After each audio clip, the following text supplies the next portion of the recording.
அன்பு சொந்தங்களே, உங்கள் அனைவருக்கும் என்னுடைய வணக்கத்தை தெரிவித்துக் கொள்கின்றேன். இன்னைக்கு என்ஃபோர்ஸ்மெண்ட் டைரக்டரேட் அவங்களுடைய செய்தி குறிப்பை நாம் எல்லாரும் பார்த்தோம்.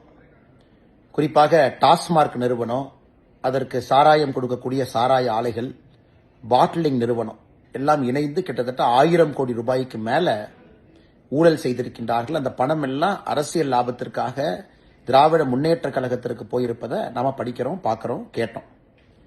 அன்பு சொந்தங்களே, நம்ம கடந்த 10 நாட்களாகவே திமுக எதற்காக பல பிரச்சனைகளை எடுத்தாங்க, இன்னைக்கு எதற்காக ரூபாய் நோட்டு பிரச்சனை எடுத்தாங்க, எல்லாமே தெளிவா தெரியும்.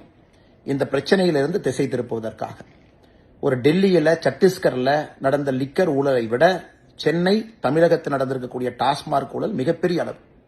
செந்தில் பாலாஜி அமைச்சர் கைது செய்யப்பட்ட பொழுது என்ன நடந்துச்சுன்னு யோசிச்சு பாருங்க. நள்ளிரவுல முதலமைச்சர், நள்ளிரவுல துணை முதலமைச்சர் போய் பார்த்து கூடவே இருந்து சொகுசாக அரசு மருத்துவமனையிலிருந்து தனியார் மருத்துவமனை கூட்டிட்டு போய் சொகுசாக வைத்துக் கொள்ளணும். அதன் பிறகு அரசே போராடுறாங்க விடுவிக்கணும். அதை தாண்டியும் 1 ஆண்டு காலம் சிறையிலிருந்து வந்த பிறகு அமைச்சர் பதவி அப்படியே பாதுகாத்து செந்தில் பாலாஜிக்கு அப்படியே கொடுக்கறாங்க. அதிலிருந்தே நமக்கு தெரியும் இந்த சாராயத்துறை திராவிட முன்னேற்ற கழகத்துக்கு எந்த அளவுக்கு முக்கியம்ங்கிறது நமக்கு தெரியும்.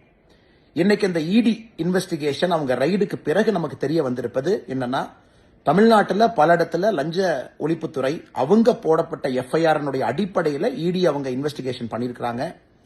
ஒரு குவார்டர் பாட்டிலுக்கு 10 ரூபாயிலிருந்து 30 ரூபாய் அதிகமா பணம் வாங்கியிருக்கிறாங்க. சாராய ஆலையிட்டிருந்து வரக்கூடிய டெண்டரை இவங்க பிக்ஸ் பண்ணி எக்ஸ்ட்ரா பணம் கொடுத்து சாராய ஆலையிட்டிருந்து கான்ட்ராக்ட் இவங்களே கொடுக்கறாங்க. பாட்லிங் கம்பெனிகளோட சேர்ந்து போலி ரசீதிகளை போடுறாங்க. இதையெல்லாம் மொத்தமாக வைத்து பார்க்கும் பொழுது கிட்டத்தட்ட 1000 கோடி ரூபாய்க்கு மேல கணக்கில் வராத பணத்தை ஜெனரேட் பண்ணி திராவிட முன்னேற்ற கழகம் அந்த பணத்தை எடுத்து அதை வைத்துதான் அரசியல் பண்ணிட்டு இருக்காங்க. சுத்தமா சொல்ல வேண்டும் என்றால், ஏழை மக்களுடைய தாலியை பறித்து அவங்க வயிற்றுல அடிச்சு திமுகவுடைய ஆட்சி நடந்துகிட்டு இருக்கு. 10 ரூபா 30 ரூபா ஒரு குவார்டர் பாட்டிலுக்கு எக்ஸ்ட்ரா பணத்தை வாங்கித்தான் இந்த அரசு இன்னைக்கு ஸ்தம்பித்துக் கொண்டிருக்கிறாங்க, ஆட்சியில் இருக்கிறாங்க. இதை தட்டி கேட்க வேண்டிய கடமை ஒரு சாமானியுடைய கடமை இல்லைங்களா? நம்முடைய கடமை இல்லைங்களா? நம்ம எல்லோரும் தட்டி கேட்கணும். நம்முடைய தமிழகத்தை பால்படுத்திக்கிட்டு இருக்கிறாங்க, சின்னாபின்னப்படுத்திக்கிட்டு இருக்கிறாங்க. ஒரு சாராய அமைச்சர், முதலமைச்சர், துணை முதலமைச்சர் கூட்டுச்சதியாக வைத்து டாஸ்மார்க்கை வச்சு வரக்கூடிய பணத்துல திராவிட முன்னேற்ற கழகத்தினுடைய ஆட்சி அதை நம்பிதான் இருக்கு. 2026 தேர்தலும் டாஸ்மார்க் நம்பிதான் இருக்கு. இதையெல்லாம் நாம் தட்டி கேட்கணும். தமிழ்நாட்டை காப்பாத்தணுங்க. மதுவினுடைய கோரப்பிடியிலிருந்து காப்பாற்றணும், லஞ்சத்து பிடியிலிருந்து காப்பாற்றணும்.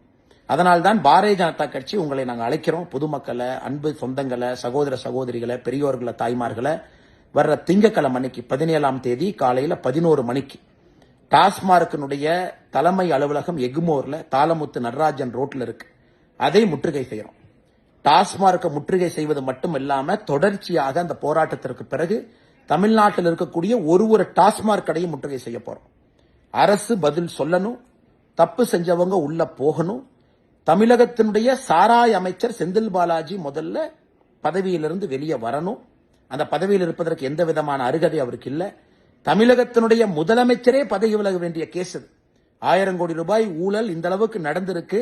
இவ்வளவு கஷ்டப்பட்டு அவரை காப்பாத்தி இருக்காரு, உள்ள உட்கார வச்சிருக்காருன்னா தமிழகத்தினுடைய முதலமைச்சரே பதவி விலக வேண்டிய ஒரு சப்ஜெக்ட். அதனால் அன்பு சொந்தங்களே, பாரதிய ஜனதா கட்சியினுடைய போராட்டத்தில் நீங்கள் பங்கு பெற வேண்டும் என்று அன்போடு உங்களை அழைக்கிறோம். டாஸ்மார்க் தலைமை அலுவலகத்தை நம்ம திங்கட்கிழமை முற்றுகை பண்றதிலிருந்து தொடர்ச்சியாக பாரதிய ஜனதா கட்சி மிகப்பெரிய போராட்டத்தை எடுத்து தமிழக மக்களை மதுவினுடைய கோரப்பிடியிலிருந்து, டாஸ்மார்க் ஊழல்வாதிகள் பிடியிலிருந்து, சாராய அமைச்சனுடைய பிடியிலிருந்து, முதலமைச்சர், துணை முதலமைச்சருடைய பிடியிலிருந்து, அறிவாலயத்தினுடைய பிடியிலிருந்து ஏழை சகோதர சகோதரிகளை வயிற்றில் அடிச்சு தாலி அறுத்து அதை வைத்து அரசியல் பண்ணிட்டு இருக்கக்கூடிய அந்த கோர முகத்தை கிழிச்சு காட்டுற வரைக்கும் நம்முடைய போராட்டம் தொடரும். அதனால் உங்கள்கிட்ட என்னுடைய அன்பான வேண்டுகோள், எல்லாரும் 17ஆம் தேதி இந்த போராட்டத்தில் சென்னையில எக்மோர்ல பங்கேறுங்க. ஒரு பெரிய புரட்சி ஏற்படுத்தி தமிழகத்தை இந்த கோரப்பிடியிலிருந்து வெளியே கொண்டு வருவோம். நன்றி.